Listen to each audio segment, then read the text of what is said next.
It's good to see you again. We saw each other yesterday at our dinner here in Amsterdam.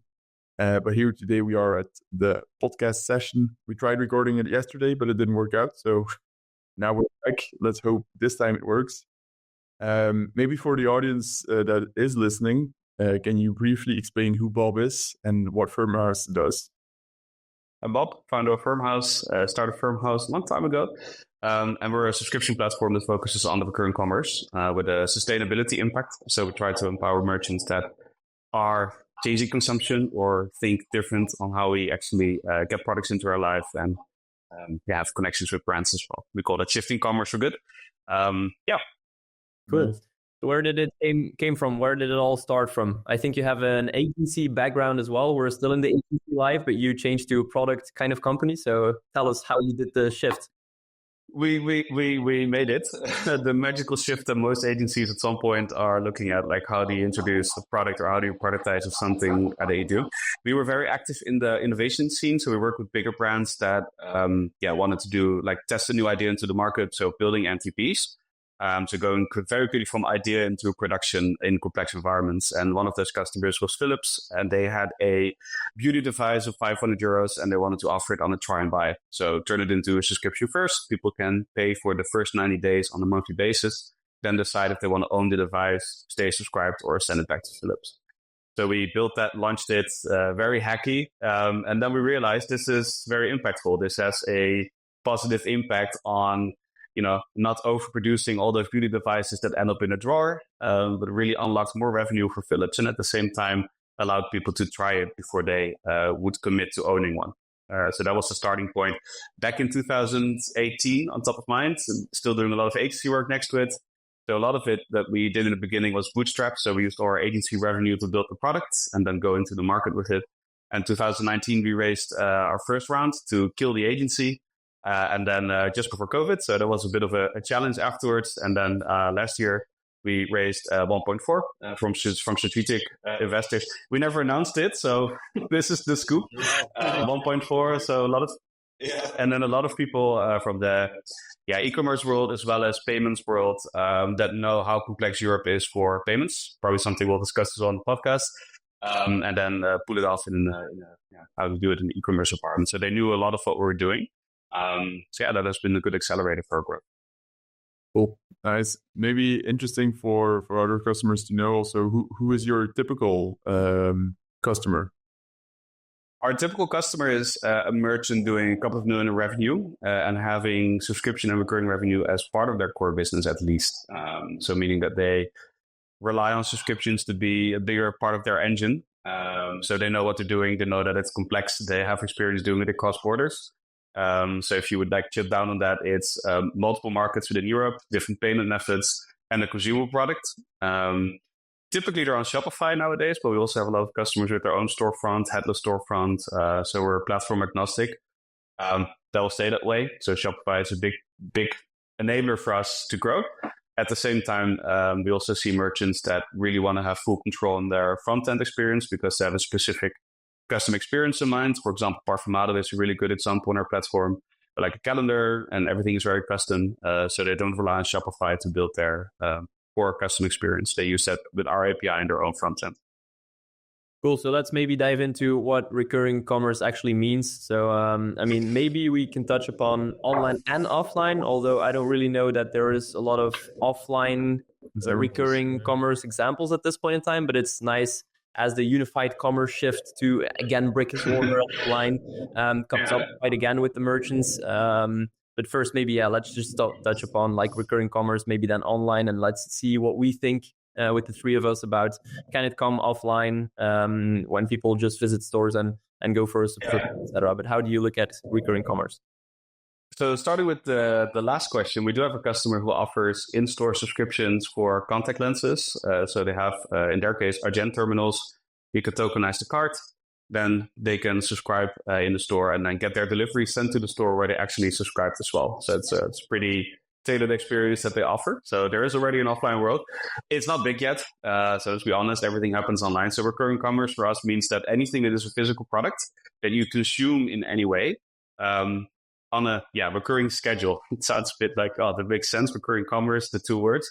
But if you would say, if you look at our customer base, this goes from toothbrushes to contact lenses, vitamin pills, supplements are big, but also a tiny library customer that we both worked on is strollers. So anything that's a rental product. So there's multiple consumption models or business model that we see in that category. That is not just a linear, you buy something on the checkout, we ship it, and thanks for your business, but really something that is recurring as well. So we see the first checkout as the start of a relationship between the brand and the customer, and not so much a conversion or a basket that turned into revenue. And I think looking at our customer base, the merchants that see it that way as well, really from a loyalty and a relationship perspective, they're typically the most successful with launching subscriptions, with doing the recurring commerce. Mm-hmm. Because, the thing that we see the most at this point in time is obviously how we call the subscribe and save. That's what a lot of people know. You're drinking coffee right now. It's just something that like you drink and then it's finished and then you have to get a new one. So, that's where the innovation initially came from, I guess, right? It's I guess it was in America where people said like instead of trying to order it again. Was it the story of the milkman or something? First. Subscription. Oh, yeah. Subscription. And in the physical world. Yeah, exactly. Yeah. So to the future. So subscribe and save, but indeed next to it, you have product as a service and rental stuff. It's a very interesting topic. Like you said, we actually have a couple of customers that are doing this kind of, or like, I don't know how to say, actually performing these type of business models. Yeah. It's still like marginally important at this point in time, but still we're in Europe, and especially in the Netherlands, I think, and in other countries around Europe, this is gaining some steam. Also, the government pushes us towards this kinds of business models more, especially in fashion. There are quite a lot of laws and stuff coming back that you have to have kind of a circularity in your business model. So I just wanted to touch base upon that as well, because the subscribe and save, we'll probably get back to it a lot, as that is the biggest part of our customer group. Just wanted to touch upon the other business models as well. Right. So we basically categorize the market in very broadly into segments: durables and consumables. Consumables, anything that you get delivered and at some point it's done. So it's like a coffee bean, vitamins, or perishables. They're part of that. And then durables, anything that probably survives for a long time if it's high quality. So strollers, bikes, something that you can use and then pass on to somebody else. And the sustainability factor of both markets are a little bit different. So on the consumable side, it's about optimization. Like, how do you optimize your margin? How do you optimize the amount of movements in the supply chain? How do you optimize like a lot of things that have a positive impact on the economy? And on the durable side is lifetime extension. So like, how do you make sure that a product that could go to a second or a third or to a fourth user and therefore have more economic value, but also make sure we produce less products? How do we make sure it doesn't end up in a drawer or somewhere in a shed and then it's not used anymore and thrown away at some point? And in both aspects, we see that what matters the most to be successful, but also in the mind of the customer, and that's where it'll start, is it has to be obviously more awesome than owning or buying once. So we see that the merchants that provide the most value on top, which is not just a discount, which is not just like a savings, but something that improves the value of what they're buying, is what makes it super useful and relevant for the customer to subscribe. So one example that we spoke about during the preps was the For Gold, doing the subscription where you subscribe for a year. You do the DNA test and you get a customized supplement that fits with your goals as an athlete. So it's niche, right? No, like probably a lot of people listening to this podcast will not subscribe for it for that reason. But it is a super tailored and really like a membership approach. Like you become a member of For Gold and they align with your personal goals that you want to achieve. And I think a lot of merchants out there have an opportunity to do something like that with their product as well, to help the customer pick the right products and to make sure that they monitor, like, if you have these supplements for half a year, we're going to do a test. If if they're working for you, are you feeling better? Should we change the product? Like, that's where a lot of value is, because as a merchant, you know your products best, you know the customer best, so that could work. And then on the durable side, it's really the category of, laundry machines, I think a good one, washing machines. If you have a big family, like really, again, it's really tailored towards certain specific niches of customers. You have a big family of 4 kids, you're working families, so both parents are working, your washing machine breaks, you have to do the laundry, and then it takes a week before it gets fixed. You have a big problem. And then if, in this case, Coolblue is a great example in the Dutch market, you have within 24 hours a working washing machine at home and they pick up the other one. And I think that's like added value that is very clear to specific people. And that's where the biggest opportunities are to be successful. So we really try to push merchants to go beyond subscribe and save, to not just like slap 10% discount on X amount of products and then put it in their storefront, but really think more and further like what they can do with it. But that's quite hard, right? Probably. I mean, then people have to get back into like a drawing room more or less, change their business models. I mean, it's not that obvious from time to time, is it? Or do you see like a lot of people going from subscribe and save to like different models as well? I mean, we still feel that there is quite a lot of, like problems to make sure. I mean, all the merchants are very busy, obviously, and then it's hard to get to certain change in business model as well. It's super alluring for the merchants to go to subscribe and save because from an economic standpoint or financial standpoint, it's very cool, obviously. Yeah. Indeed, I'm not sure if they always think around the user experience and the customer experience, and if it actually indeed, what you say, really adds a lot of value to the routine, for example. And that's indeed where it's harder or gets harder. Yeah, it requires a certain level of creativity for sure. So if you, as in general entrepreneurship, if you can't really go beyond giving discounts to, win in the market and to be the cheapest one, it's similarly applies to e-commerce. So in that case, we see if there's vision behind the product, typically there's vision behind what the product does and how it works for the customer. Those are the merchants that really get there. Yeah, and then you can just take a look on, I think, the successful brands, what they do out there. For example, Parfumado, it's a membership or experience-based subscription. It's really focused on the customer experience where they make the difference compared to other products or how you sell them. And I think that's same for Gold or in pet food.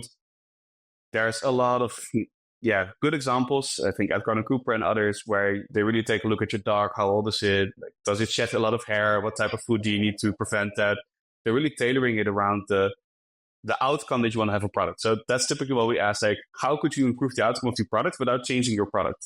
And then typically it lies in the customer experience. Typically it lies in, discovering more about your customer and using that information to give them better advice, for example. But on the same topic, I would say like things that we hear quite a lot are, or that merchants are searching for as well, is obviously reducing the churn. So one of the things that you have is that obviously when you have a subscribe and save, which is like one of the biggest rights, is that stuff keeps on coming in and then all of a sudden they want to block it because they have too much of something that they have been buying in a recurring way. And then maybe in the second way, we're talking about ecological stuff as well here, but the shipping, obviously, of all of this stuff every single week or 2 weeks or 3 weeks. There are also a lot of merchants thinking about that kind of stuff to make sure that we reduce the shipping, actually.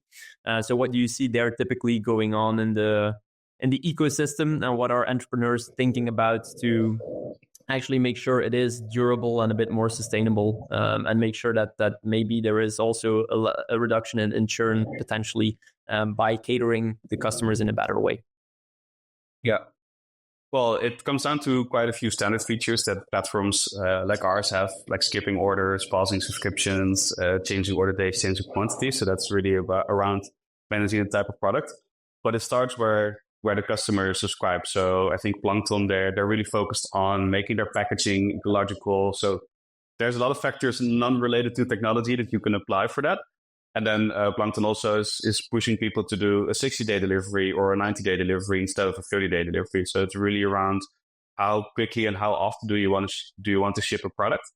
What we really like that some merchants are doing, which is conversion, in general, conversion junk, is having 7-day trial or a 14-day trial, and then offering the first conversion to a month or to 2 months after that instantly. And our platform can facilitate that. And that allows people to get a small quantity to try. If they like it, they can. So it's basically almost a try and buy, try and subscribe, however you want to call it, and then goes into a subscription. So there's a lot of at the door selection and at the door positioning of how big do you make your SKUs, do you have a trial package, etc. And then down the road, there's a lot of vision stuff that we have, which is have merchants work together to bundle shipments into one shipment to a customer. So if our platform already has a subscriber for 5 customers that is powered by us and the merchants are not selling the same type of product, so they're not competing with each other, you could run a lot of interesting things like bundling subscriptions, bundling shipments from the same warehouse to have only one delivery go to the customer. But that's technically possible, but requires operational alignment of the merchants. But it's cool. Nice. So maybe we transition a bit more into, I think, where the rubber meets the road in terms of like the account structure and the checkout structure, and then maybe also tie in Shopify and Firmhouse and how they relate to each other. Because basically on the front end system, so Firmhouse has the account structure that they provide, they have the checkouts that they provide. That you guys provide the checkout is a whole story by itself, because normally you use the checkout of Shopify, right? If you're on Shopify. Yeah. So maybe we can just jump in that. Maybe first, let's talk a bit about how you serve the account structures, because that's where you can pause and skip and add products, etc. So how you look at this command center basically for the customers and merchants, because that's an important piece of the experience after they bought something on the front end. And then maybe just go to the checkout and go from the checkout to the whole discussion around payments and the different checkout that Firmhouse versus Shopify. So let's start with the account structure. How do you look at it? So account structure, after you do the first checkout and you get your account and you have your subscription up and running, it's the most important thing for a customer to have a good experience is to have the flexibility to manage everything from payments, from invoices, from the products they have, their deliveries. And really be very flexible in a customer-friendly experience in the portal. So we offer that out of the box in our platform, but we also have like a huge graphical API that some companies use to build their own very tailored interaction. Right now, what we see is it's very two worlds. It's still like the old world is the store where you buy the product, you go through a checkout, whether it's Shopify or ours, and then like after that, your interaction between you as a customer and the brand is in the customer portal, no longer in the storefront. So we're trying to bring as many of those core interactions of changing your products and changing your subscription into the storefront. So it really becomes this displays that you can design for all the interactions for subscription management or product management into one well-designed and beautiful store. So that's where the goal is for that. Because right now it's you build one portal that has to work for all the customers. And typically there's always some customization or uniqueness to the things that your merchants do that you could solve more easily in the storefront rather than in the customer portal we offer. But offering the self-service options, and this like segues a bit into the European complexity. Exactly. Is SEPA, the main payment method that 88% to 90% of the revenue on our platform is through SEPA, Ideal, Bankcontact, like those kind of methods. So not offering them in Europe will cost you a lot of revenue. Adds complexity to the business operations, the finance operations, as well as to the checkout and shipping product. So what we've learned over the years that we've been doing this is that on a checkout with Ideal, Bankcontact, or that's sort of like an experience that exists that you can just design that works well. But afterwards, you need to start charging customers through SEPA. And one of a few of the things that people don't really realize is there's a very long chargeback time to a SEPA payment. Up to 60 days, you can charge back the money. But the customer already expects the product to arrive. So if it takes a couple of days for the payment to even succeed, what do you do with your product? Do you ship it? And then, if the customer doesn't pay, go after the customer and cancel their subscription? Or do you wait? But you don't really know from the day that you make the charge until the money comes in, like how long that will take. So the customer can't really get a shipping date anymore because you don't really know when you're going to ship the product. So this is part of the complexity, and that is added into all the interactions between our platform and the brand and then the consumer as well. And I think a bit more what a chargeback is and why they would allow for like these 60 days. Yeah, so it's fairly easy to, if you're technical through a payment service provider in Europe, it's fairly easy. I know your bank account number, I can take money from your bank account, and that's one of the things where it's a little bit more complex. But technically, if you're smart enough using APIs and you have the means on like a PSP, that's something you can do, and that's why there is a long chargeback time. So if I by accident take it from the wrong account, or I'm trying to fraud you out of your money, you can just book back from the bank account in the banking app. So you go into your banking app to say, put the money back into my account, and the bank has to comply with that instantly. It's also instantly back into your account. And this adds a lot of complexity on how fast as a merchant do you get your money from your PSP? Because the PSP will hold your money longer because there's a bigger risk that they get a chargeback that they have to send to a bank account again as well. So it adds complexity almost at all layers. And it's not just adding a payment method. And I think that's also where in the Shopify ecosystem, 2021, the new APIs came out. It's now 2024, and we're still waiting for localized payment methods. And a lot of it will have to do with this because Shopify Payments has to probably change the way that they send the money to the merchants and how often and how long they hold it. And then also, of course, also deal with all the chargebacks and everything that might come with it. Exactly. So yeah, maybe let's touch upon Shopify then indeed, like you say, the APIs for the subscriptions, they came out, like you said, like 2001, 2002, I don't remember. 21, I believe, 2020 or 2021, somewhere like that. So from that point in time, you could have non-hijacked checkouts that offered subscriptions on Shopify. Yeah. But like you said, I mean, we wouldn't be Europe if things were not a bit more complex here. We don't use credit cards that often for subscriptions. Indeed, you see when brands have SEPA Direct Debit as payment methods on their store, for example, on WooCommerce, this is an example that we see a lot. Then you see indeed that 80 to 90%, I think, of the people have more or less SEPA payments for the subscription that they have. So it's quite daunting as a merchant if you were to go to Shopify to say, maybe I'll just go to credit cards because like the payment method that people chose, that's not there anymore. So indeed, you would say like, okay, there could be a massive churn if we re-platform basically. So a lot of people were like, okay, maybe we can go to Shopify. The subscription API is there. And then the whole payment stuff came about.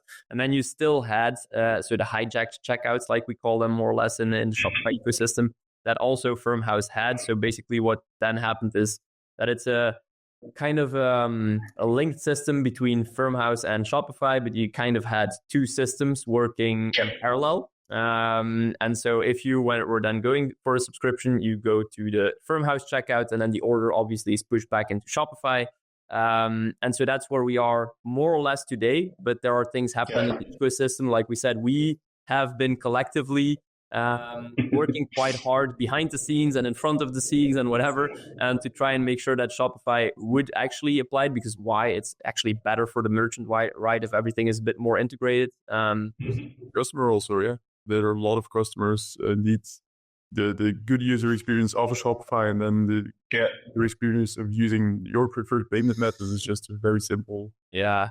So it added some complexity for the merchant. It added some complexity for us. It added some complexity for the customer, potentially. I think it was a beautiful solution. I mean, we made it work, kind of, I would say. I mean, I'm quite proud of all the implementations that we have done. And to be real honest, what you see indeed is when the merchants then want to be as flexible as they want to be and then try out new stuff, then they might hit some roadblocks, because there are two systems that we have to, and the integration that we, for example, built has some roadblocks in them, etc. So what is changing now in the ecosystem where things might be really changing now? Can you maybe discuss this a bit from your side? Yeah.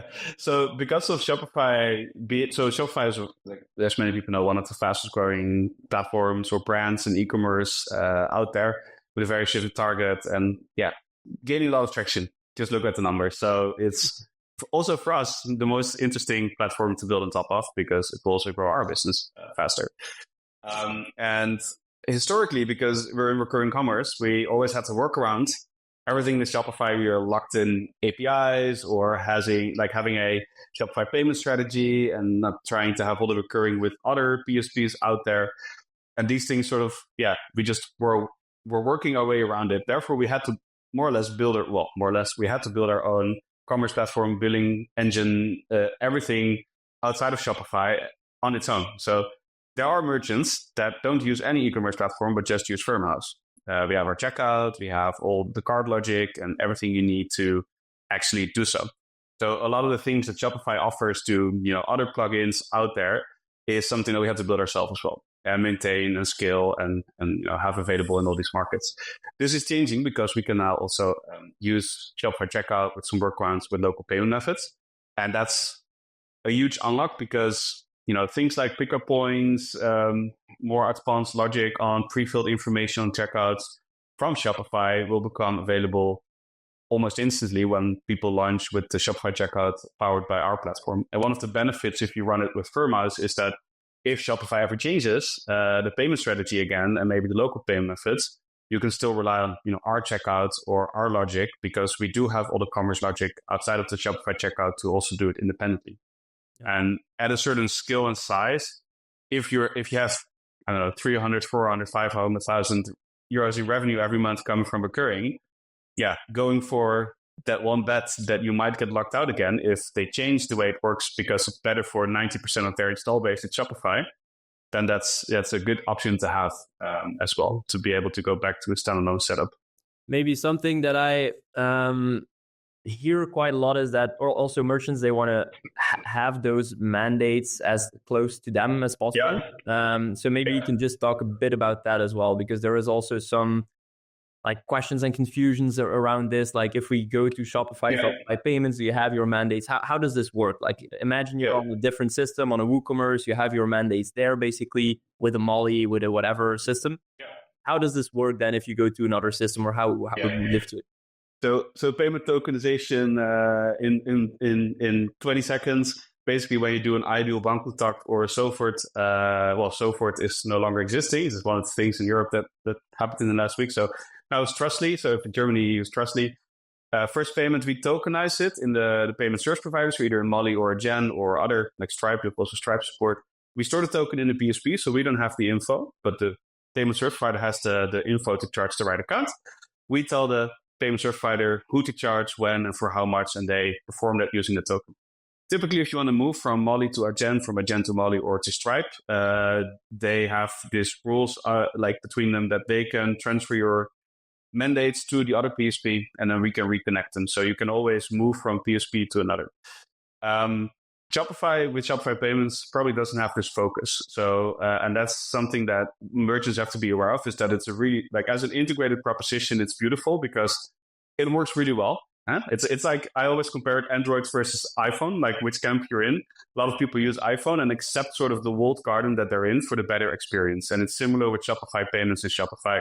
So there's nothing wrong with it. It just, for a specific type of merchant, if you're doing recurring in Europe, it does put you in a certain position where that if something changes, for example, Sofort being deprecated in Germany and becoming Trustly, and Shopify doesn't make that change for you or offer it in the right amount of time, you don't really have a lot of options to actually enable it and offer it.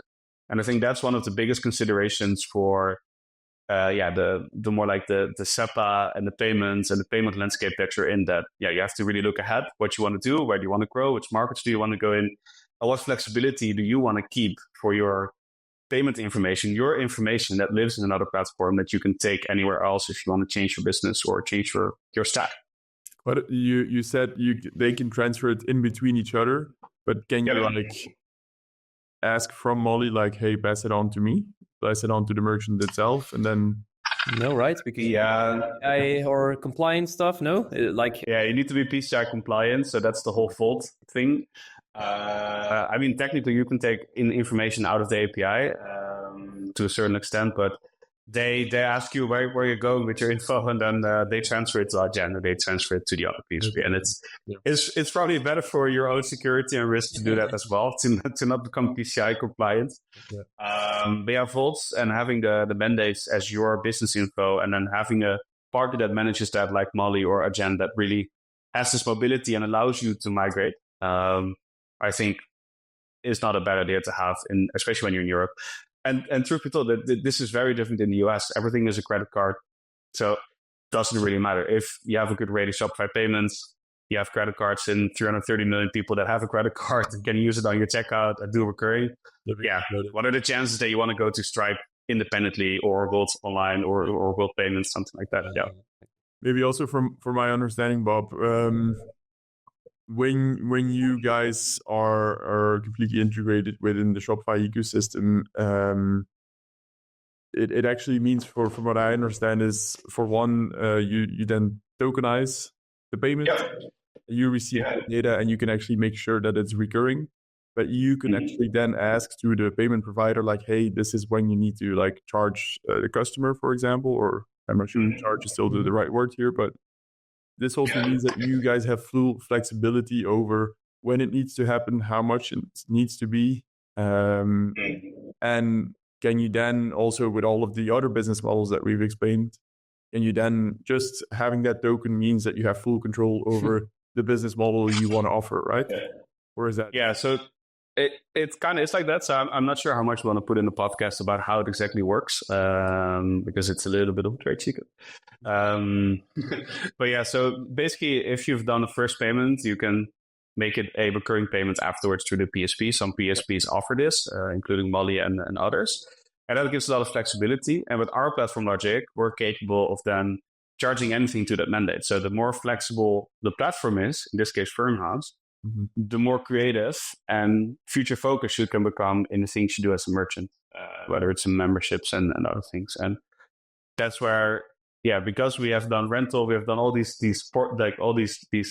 consumption models, we see that we're quite far ahead of any of the competition out there that's maybe more like a plugin, which is also great if you are only after doing subscribe and save. But if you want to go beyond that, typically you start building around the APIs, building around the logic, rather than having it as an enabler. It's more a limiter. So that's where for us the full flexibility on the payments, the mandates, and then the core logic that we have lives in.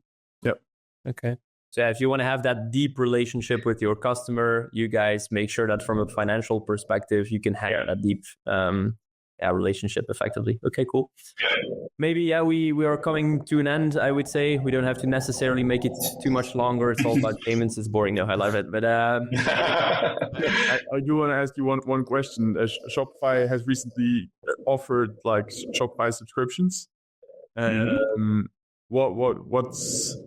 What's the catch there, or what's the difference? We just talked obviously around your full-fledged flexibility.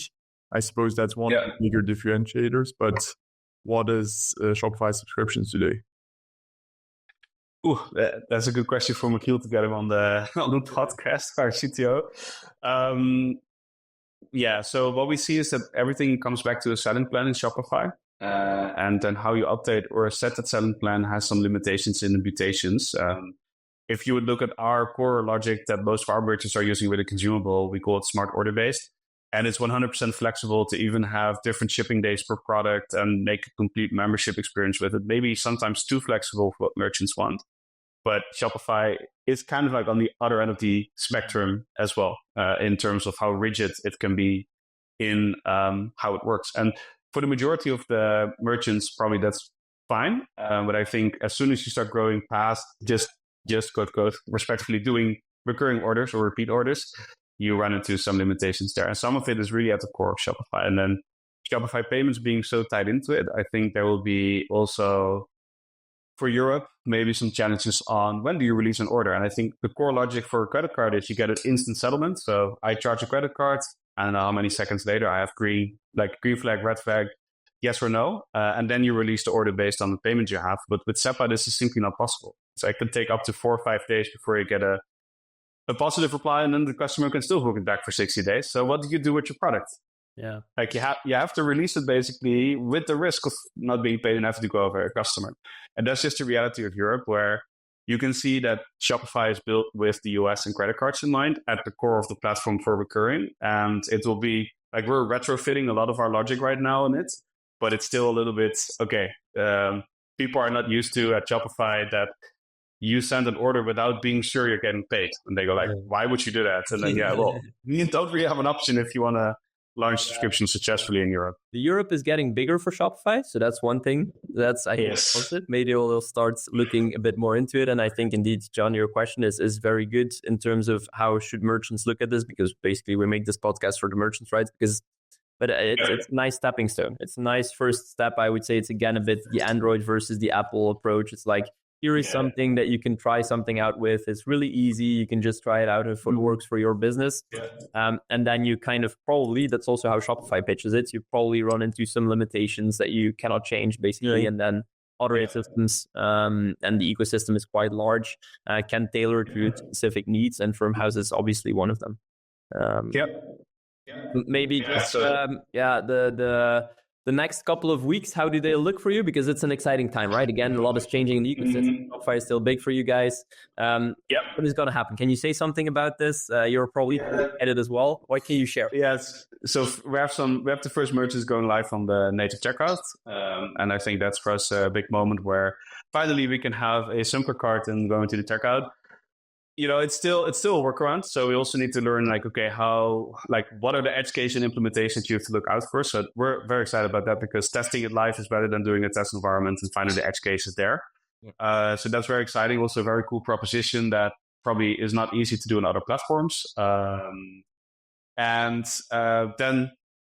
getting approved our public app in Shopify. So there's the holy grail of getting the app in the sidebar for Shopify merchants and being able to more easily into our backend, jump in and manage it. And then there's a boatload of all kinds of cool features coming for the customer portal. So towards the customer and the backend that people work in. And I think the one thing that we launched that doesn't get a lot of traction yet, so let's just drop it here, is a beautiful, cool widget that if people are logged into their Shopify account and they open a product page in Shopify, they can see if the product is already in the next delivery for their subscription.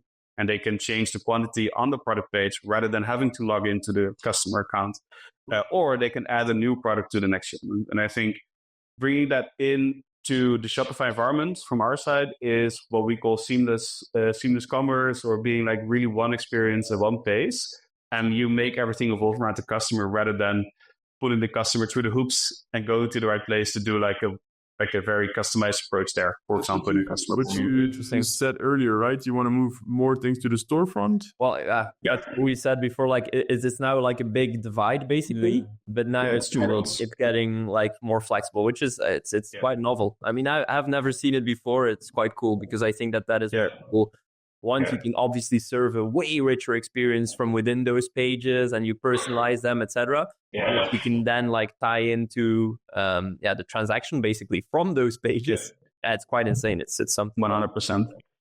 And we're building them as app extensions as well, or like I don't know how they're exactly called in Shopify. I think that's the product team. But it's like if you go into the storefront editor, you can just really also start changing colors, managing how they look, and really tailor them towards your store. So no longer like really need a developer to make small changes if you don't know how to do HTML and CSS. So that's I think one of the additions there that's very, very powerful. Yeah. Super nice. Yeah, I'm really seeing that. So thanks a lot for. Is there anything else that you want to add? Maybe we didn't touch upon. No, we didn't really touch upon the consumption models, but I also have to go to another meeting in a bit. But it would be nice to maybe do like a. Like consumption model, 20-minute consumption model showdown, crackdown. We just show examples. Maybe we could do it a bit more webinar style and ship that because that inspires and shows already that some merchants are doing it. Thank you so much, Bob. Thanks for your time. Cheers. All right, you too. Bye-bye.